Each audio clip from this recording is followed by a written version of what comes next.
Good morning. Good morning. Great to see you, Dr. LeRoy. You too. Thanks Nice for doing to meet this. you. Yeah, you too. So tell me a little about this is your third time here. Tell a little bit about like where you got started. Like I'm fascinated, and I think your patients and the industry would love to know how you became to be a spine surgeon in Boston. Well, I'm born and raised in Boston, and so I always sort of knew I wanted to be at home. I think I first figured out I wanted to be a doctor when I was invited to do a like a National Youth Leadership Forum on medicine, and I delivered a simulation baby, and that's when I knew I wanted to be a doctor. And then my mom is a nurse in orthopedics, and so I sort of always knew orthopedic surgery. She was always like in my ear, like, this is the best specialty, these are the best people to be around. So starting medical school, I was like, okay, I'm thinking orthopedics. And so essentially went all through med school knowing I wanted to be an orthopedic surgeon. And then starting residency, I started saying like, oh, I would never be a spine surgeon. Like that's too stressful, too scary. Like the patients, it's just so hard for them. And then 3 years into residency, I was like, and I'm going to be a spine surgeon. This is it. This is it. This is it for me. That's so fun because you had like a glimpse from your mom being a healthcare practitioner herself, and you kind of had that lens, which everything was viewed from. And she brought me into the OR when I was in high school, which is definitely not allowed anymore. Yeah. She would just bring me in for the day with the surgeon so I could watch the surgeries, which was really cool. Well, it's interesting too because like there's a lot of things that are different today than when I started in the industry. And we used to sign in spiral notebooks and get hugs from the nurses. And now it's like red hats, bender, all this stuff. It's crazy. So talk a little bit more about your practice today. So 3 years, 3 years in? I just started my second year in practice. I, through residency, really loved deformity surgeries. And so working with different attendings, I kind of always knew I liked the big surgeries, the complex problems. And so I decided I got accepted to WashU for a fellowship, which essentially is entirely spinal deformity, which is exactly what I wanted. And so I knew coming back to Boston, I wanted my practice to be that. Right. It's obviously easier said than done to build it. Sure. So that's what I'm in my second year of practice now, trying to build a deformity practice, but then also doing all the bread and butter. So lots of learning. Lots of learning. Talk to me about your patients. Like seems like based on where we started talking beforehand, you're sharing some stories about they get to know you, you get to know them. Just talk about that. That's pretty cool. I think for me, I want patients to feel comfortable with me. I want them to trust me. It only works if we trust each other.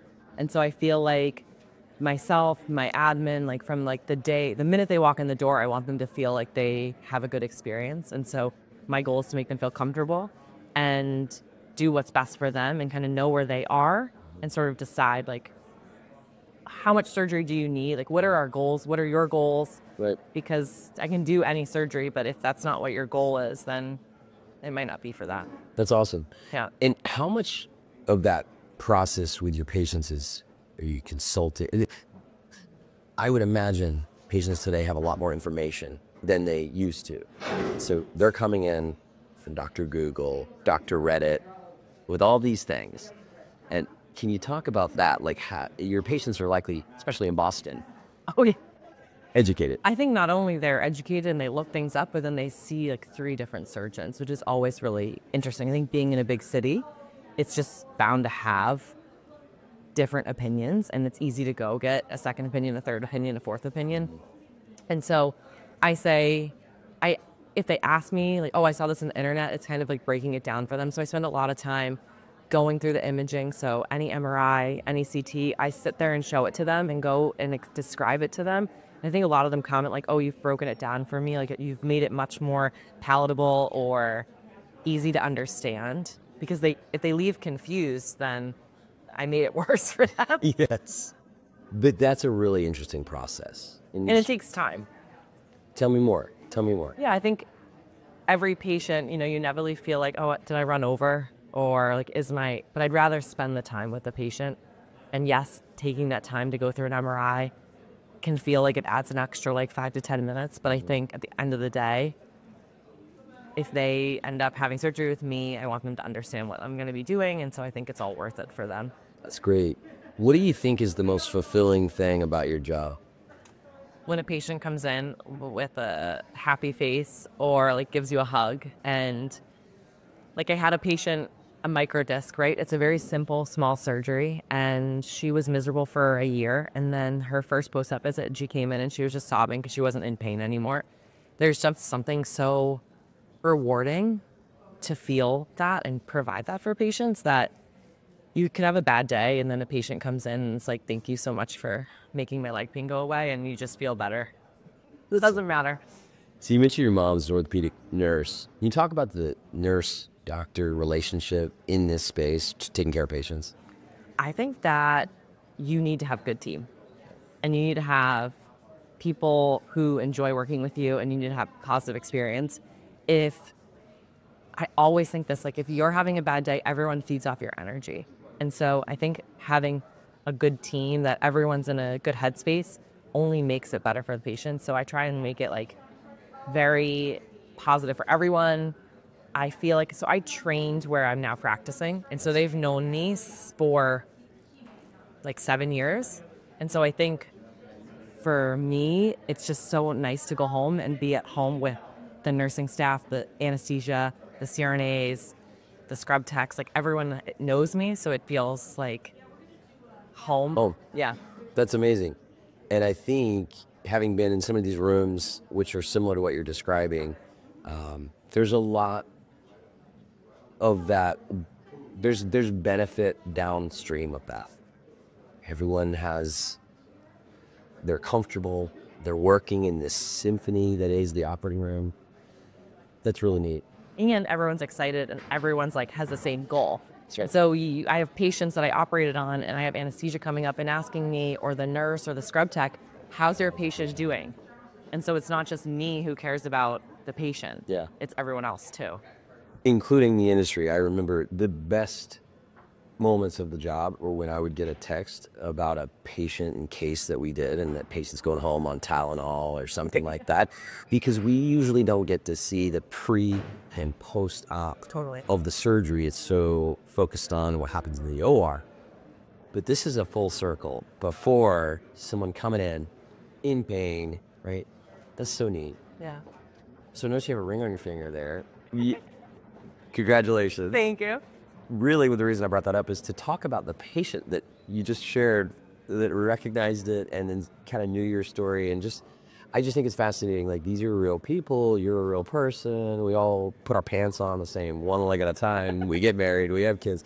Talk about this, like, kind of just I think if I am a human, personally, I feel like if I'm a human, they see me as a human, and it just makes a better and trusting relationship. And so I talk about my life. I talk about travel and restaurants, and I think it makes it more of a true, like, it's a relationship that we're in for life. Once you become my patient, I mean, the goal is hopefully I take care of you with any spine problems you have.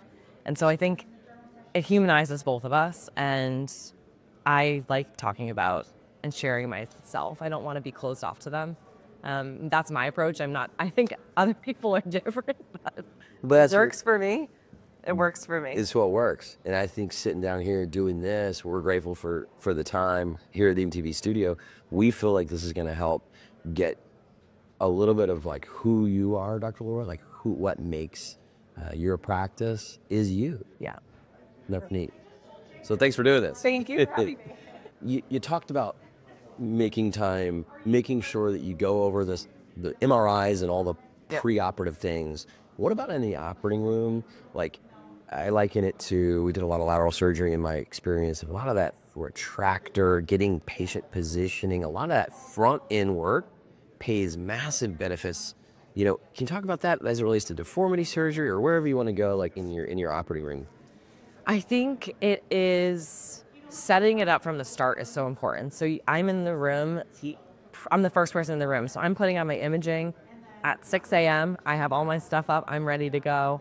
So I feel like I'm there right in the beginning so that everyone knows that I'm around. I want everyone to feel like I'm there, and it helps with anesthesia if I'm in the room. And from the beginning, the moment you position, if you position wrong, it can set up for complications. It can have, bad outcomes. And so there's always little things, and there are enemies everywhere. And so you're always checking to make sure the bed is set up right. And so there's like little things. And if you're not around, you just put them on the table, or you walk in for surgery and you expect it to be good. That's where like nightmares could happen. So Yeah. I'm more hands-on.